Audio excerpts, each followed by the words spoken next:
Good morning. I'm NASA Press Secretary Jackie McGinnis, and joining us today are leaders from both NASA and the National Oceanic and Atmospheric Association, NOAA.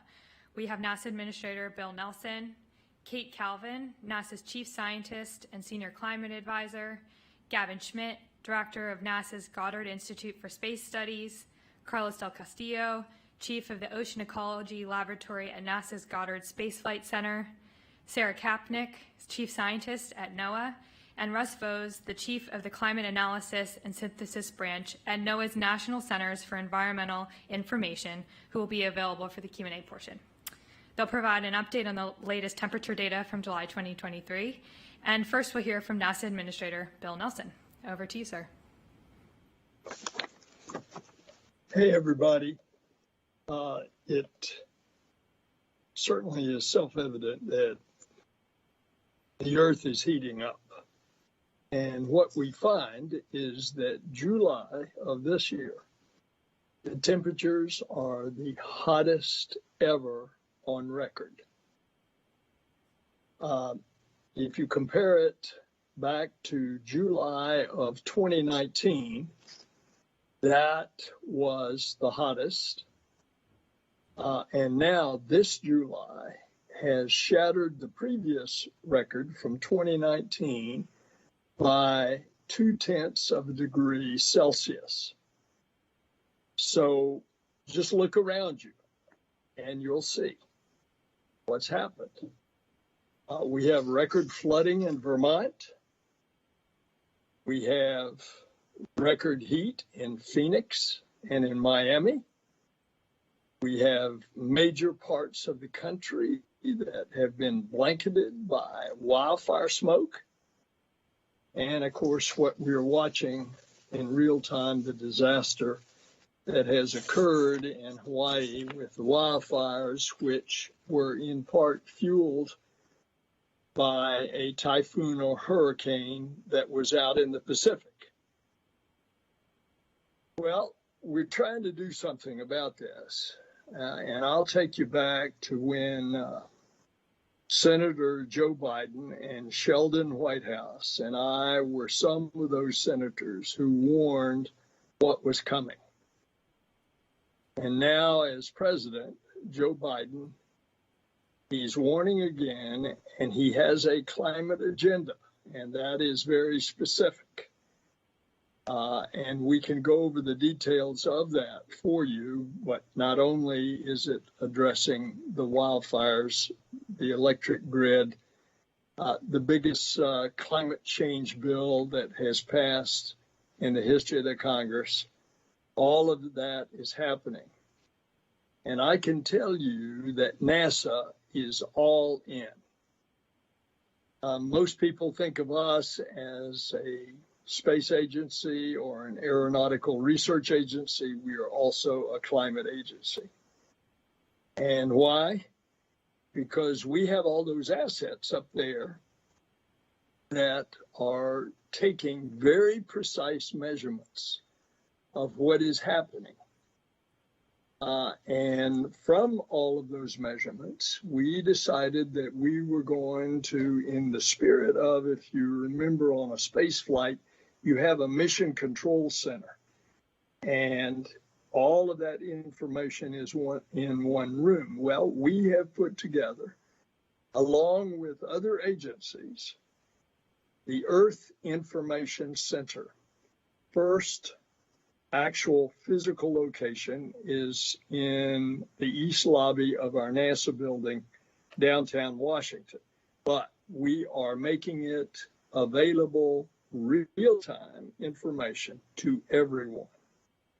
And that's through nasa.gov. If you go to our website, you can locate it, you can tap on it, and you've got the information real-time on what these some 20 plus instruments that are up in space that are giving us very precise readings. What we have just put up, if you look in the recent past, we put up an instrument called SWAT. It is giving us the first time the elevation and the characterization of fresh water. First time, elevation of water, lakes, ponds, rivers, streams, reservoirs. We put up tempo. It is giving us air pollution data. We put up emit to measure the mineral dust that is up drifting across the globe. And lo and behold, it gave us the definition and locations of methane emissions on the globe. And more recently, we put up a mission called Tropics that is helping us characterize further definition on hurricanes and typhoons. What we're trying to do is we're trying to bring space down to Earth. And I'll give you an example. About a year ago, I went to Kansas. I wanted to visit farmers there. I wanted to talk to them about the data that is available from our instruments in space that would give them specific information, for example, on the moisture content of their soil where they're planting their crops, so they can plan on their irrigation depending on what that moisture content was. And that way, they can save a lot of water on irrigation. Or, for example, the information that we can give to prevent wildfires. We can detect disease in trees. And we can also give an indication from instruments for firefighters real time what's happening to that fire as we look at it from space. And another example, we are experimenting with a paint coating on asphalt in Los Angeles. And what we're finding is that it is allowing a neighborhood to be cooled by that paint surface reflecting the heat instead of it being absorbed by the asphalt. Well, the bottom line of all this is the last 9 years are the warmest on record. And folks, Mother Nature is sending us a message. And that message is we better act now before it's too late to save our climate. In other words, to save our planet. And the bottom line also is there's no political boundaries and there are no geographical boundaries. We are all in this together. Back over to you, Kate. Thank you, sir. So we know from observations made on and above the Earth's surface that climate is changing. This July was the warmest July on record, and collectively the last 9 years have been the warmest since modern record keeping began.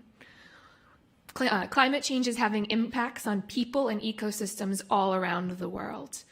Along with changes in temperature, we're experiencing other changes in climate, like sea level rise, declines in Arctic sea ice, wildfires, heavy precipitation events, and more. At NASA, we're observing the Earth so we can understand both what's happening today, but also how that's changed over time. So we can observe the impacts of climate change, like sea level rise, wildfire, extreme heat. We can also observe the drivers of climate change, like greenhouse gases, carbon dioxide and methane that are increasing in the atmosphere and trapping heat. By observing this, we can understand both what is happening now and also why it's happening and provide that information to inform decision makers and the public.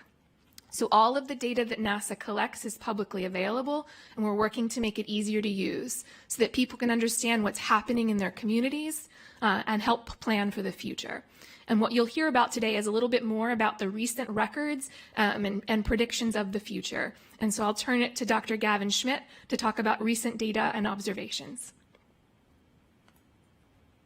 Thank you very much, Kate. So we are producing today the GISS temp analysis of global temperature anomalies.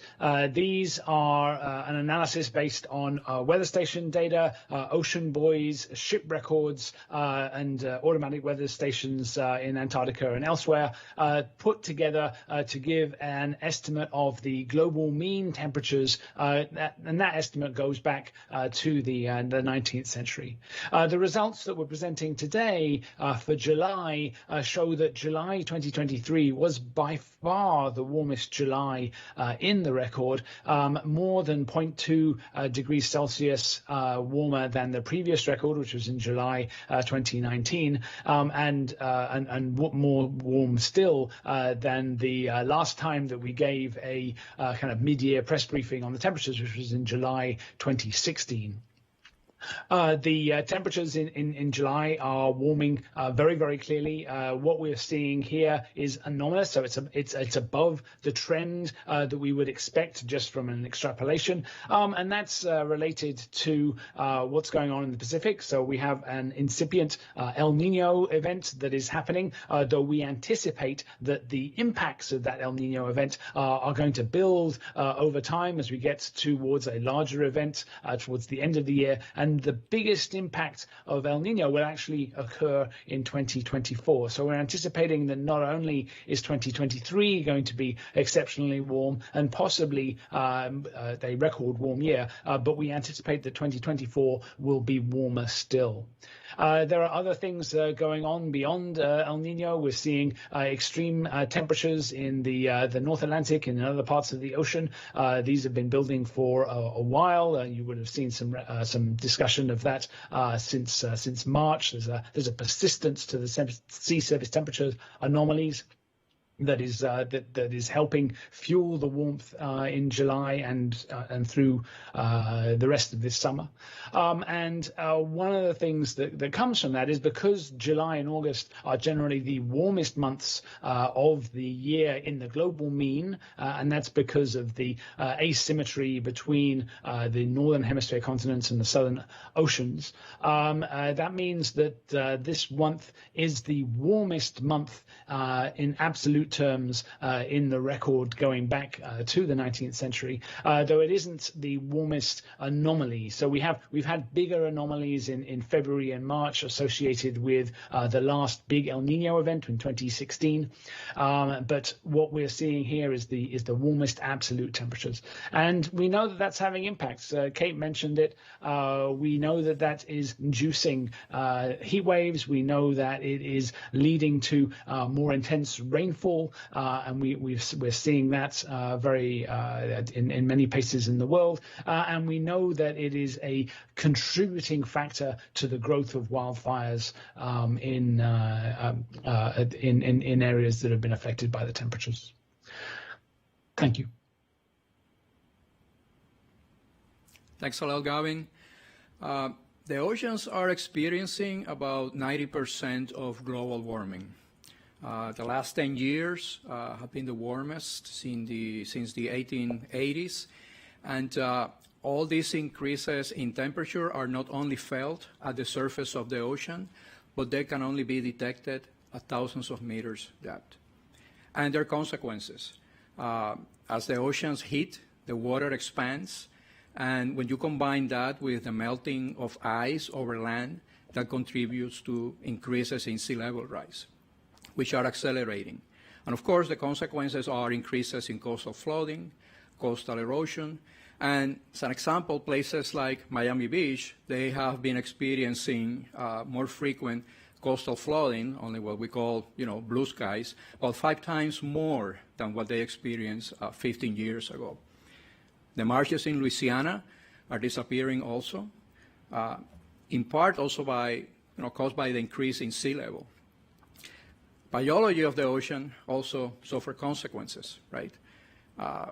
These increases in temperature that we are seeing in Florida recently, with measurements approaching 100 degrees, exceeding 100 degrees in some areas, are bad for organisms. Not only are we seeing an increase in the frequency of coral bleaching, but we're also seeing coral, fish, and seagrasses die off.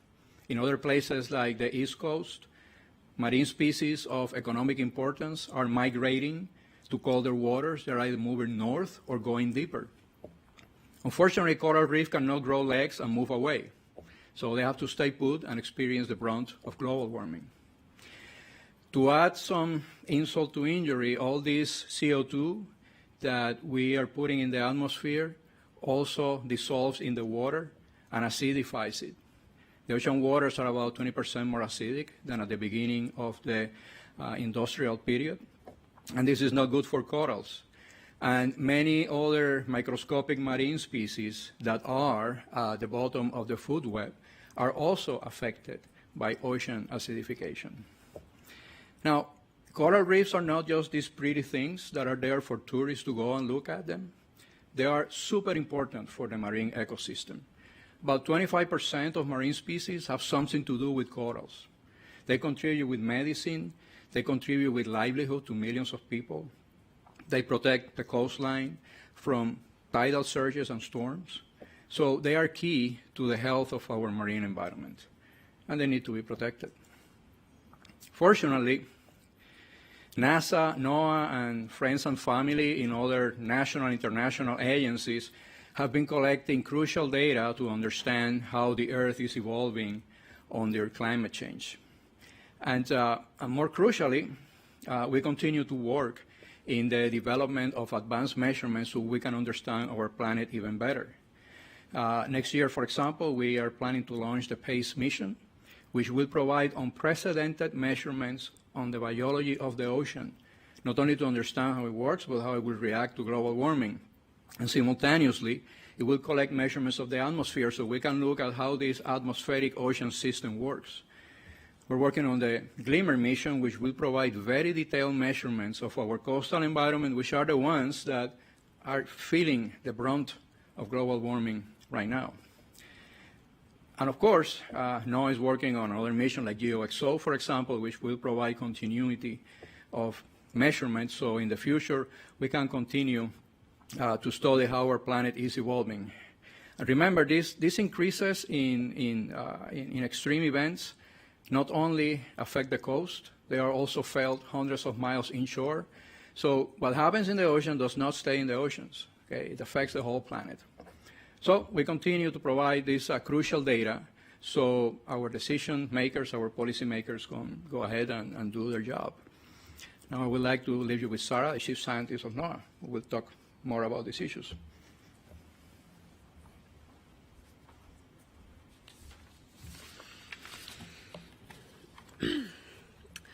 Our data indicates that July 2023 was the warmest July on record for the globe, and it was the warmest July by a long shot, specifically by more than 1/3 of a degree Fahrenheit. That may not sound like a lot, but the margin for most global records is on the order of 1/100th of a degree or two. So last month was way, way warmer than anything we've ever seen.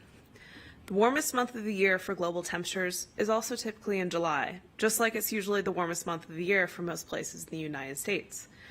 Given that July 2023 was the warmest July on record and July is the globe's warmest month of the year, it's very likely that July 2023 was hotter than any month in any year since at least 1850. Having said that, the really important thing to remember is that July 2023 is just the latest in a long run of extremely warm months and years going back several decades. In other words, the long-term increase in global temperature marches on and on and on.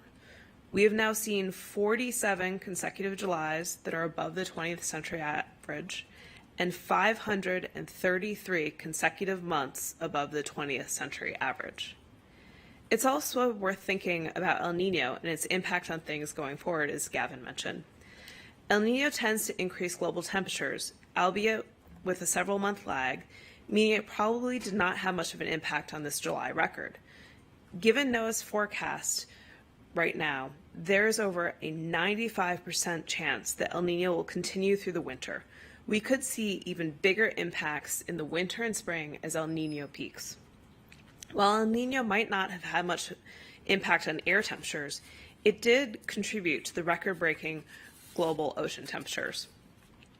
For the 4th consecutive month, the global ocean surface temperatures hit a record high as El Nino conditions that emerged in June continued into July.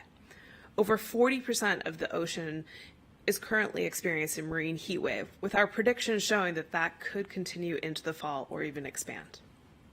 Meanwhile, in the far south, Antarctic sea ice coverage ranked the lowest on record for the third consecutive month, contributing to the July 2023 setting a record for the lowest global July sea ice extent on record. Putting all of this together, 2023 to date has been the third warmest on record. According to NCEI's Global Annual Temperature Outlook and data through July, it is virtually certain, over 99% chance, that 2023 will rank among the 5 warmest years on record, with a nearly 50% probability that 2023 will rank warmest on record. El Niños can temporarily warm the globe by approximately 0.1 degrees Celsius, an equivalent to the expected warming over a 10-year time horizon. A year like this gives us a glimpse into how rising temperatures and heavier rains can impact our society and stress critical infrastructure over the next decade. It's important to remember that these years will be cool by comparison by the middle of the century if we continue to warm our planet as greenhouse gas emissions continue. Put another way, the next few years will be the coolest for the rest of my life if the world continues to emit greenhouse gases into the atmosphere. Thank you.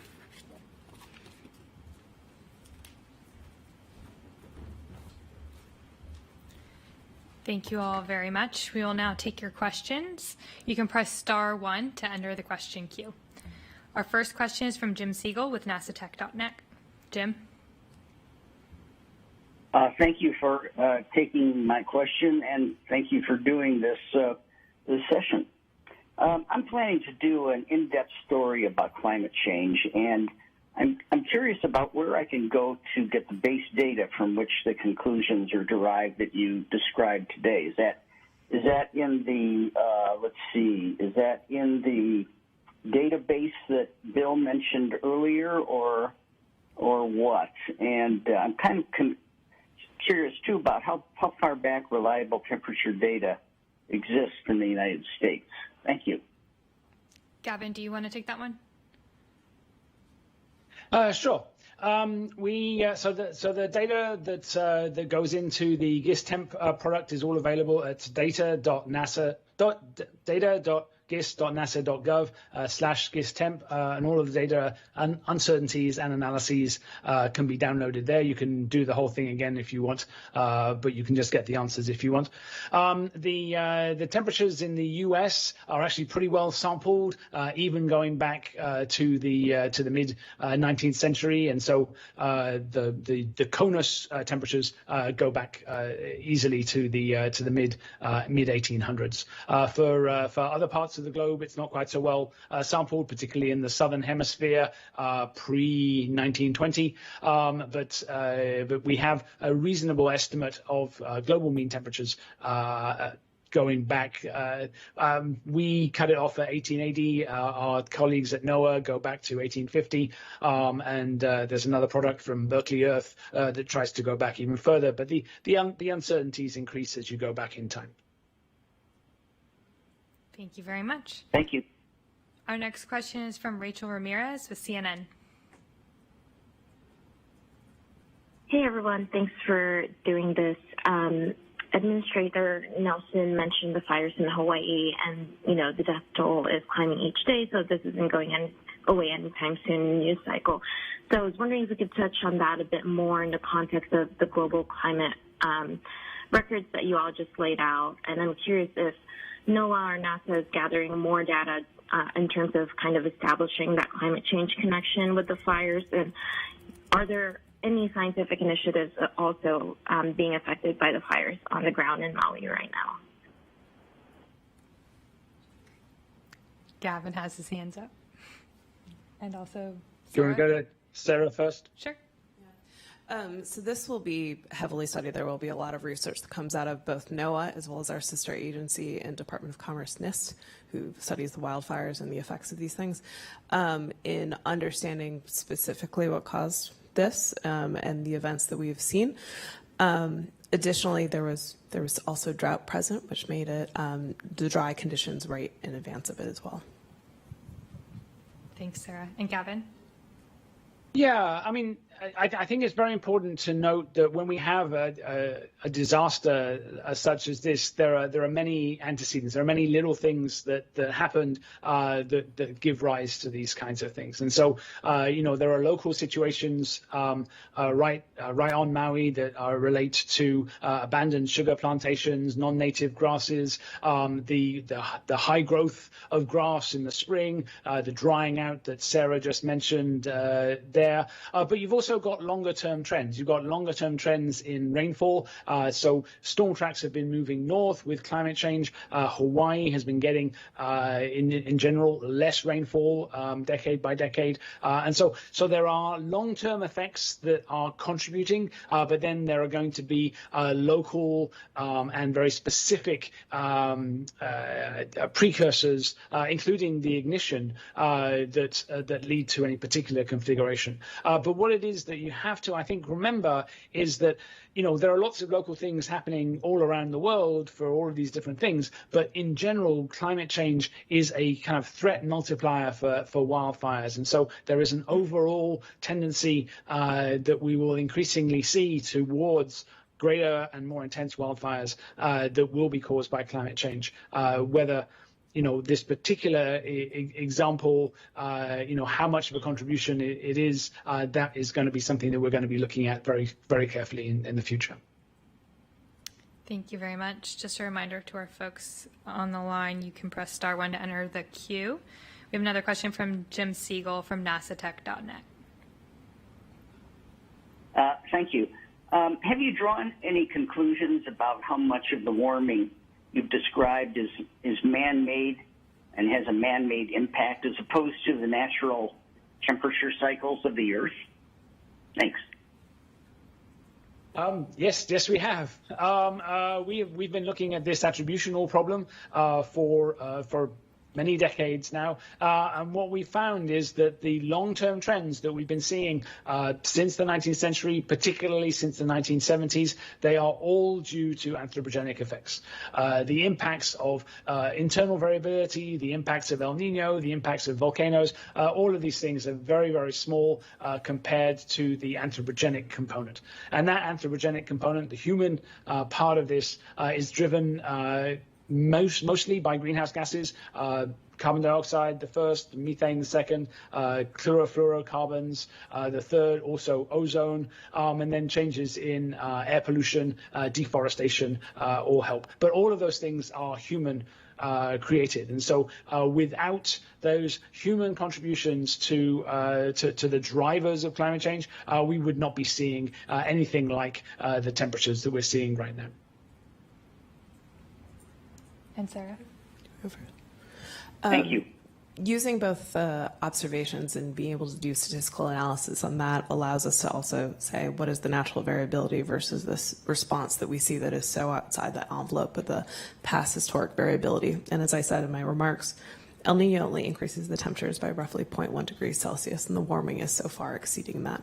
We also have models which are really critical for us to understand natural variability and the forced response that we see to human emissions into the atmosphere. And that too, in recent decades, the temperatures that we are now experiencing, you can only get those temperatures if you include those greenhouse gas emissions into the atmosphere and the land use change that we have created on Earth. And so as a result, you only get the temperatures that we have right now, this enhanced warming, this value that is so far exceeding what our natural climate would be. So we are in a different climate state as a result right now. Thank you. Kate? Yeah, and just building on what both Sarah and Gavin said, as scientists, we're continually looking at what's happening on the Earth and what's causing those changes. And we use multiple lines of evidence, is what we refer to it in science. So different ways observing the Earth. You add in models to complement observations. We have laboratory experiments where we can replicate the sorts of effects that we're seeing. And when we bring all that together, what we're seeing is that human activity and principally greenhouse gases are driving the changes we're seeing on the planet. Thank you all so much. And we do not have any more questions.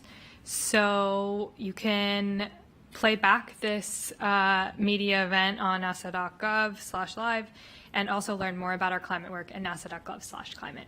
Thank you all so much.